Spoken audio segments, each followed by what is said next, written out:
So let's continue our discussion of how we have these thoughts that create the illusion that we're a separate identity that's vulnerable, rather than relaxing into the noticing of this one awareness unfolding.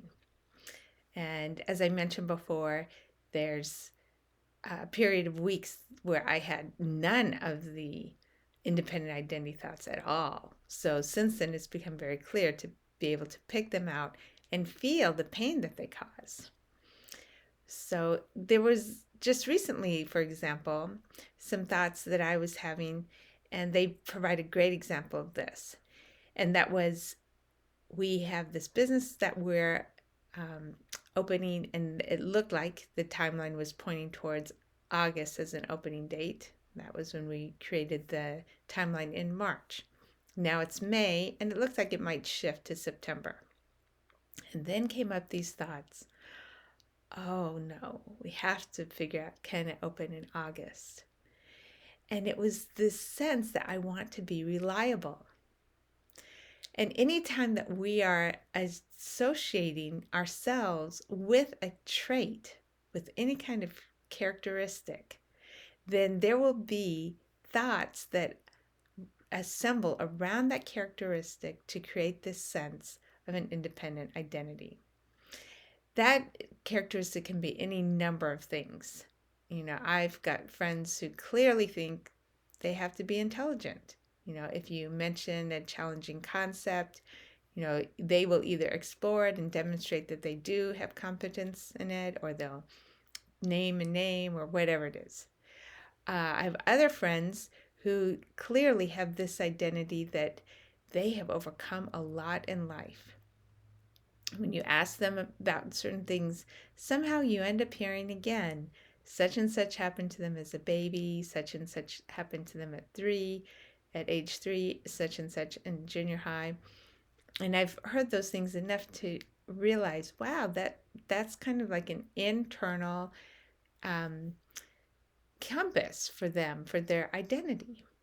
It kind of explains for them why their life is the way it is. So let's just go back here. We had gone hiking, and it's wonderful. For me, when I'm out hiking, it's just this wonderful enfolding benevolence and love. And any other thoughts that I've had in the past few days that have been creating pain will stand out in even more stark contrast. And that's when I noticed that I was having these thoughts about, how can we make the opening still happen in August? And it was an efforting type of thought. It wasn't like a aliveness unfolding kind of thought. It wasn't like, oh look, this is just falling together here. There was a pushing out of this expectation of who I want to be in other people's eyes, since I made the announcement that it was going to open in August. So there was these thoughts trying to prove that I'm reliable. And we often will have thoughts that are actually doing that. Simply that. Whatever it is that we have as our identity traits, we will have thoughts that help maintain that. Try to make sure that other people will perceive that about us. And they're so subtle that every time they're trying to make us what we're not. We're not always reliable. We're not always the person who had a difficult time to overcome. We're not always intelligent. We're not. For me to try to make this thing happen, if I was going to call different workers and contractors and try to push them on their dates because I've got to open in August, that is creating stress in my life. That is trying to manipulate, trying to control for a very arbitrary reason. And anytime that we're trying to prove something to other people, demonstrate something to other people, explain things to other people, we can catch, the one awareness unfolding is all of it. At least on the surface, it has every attribute.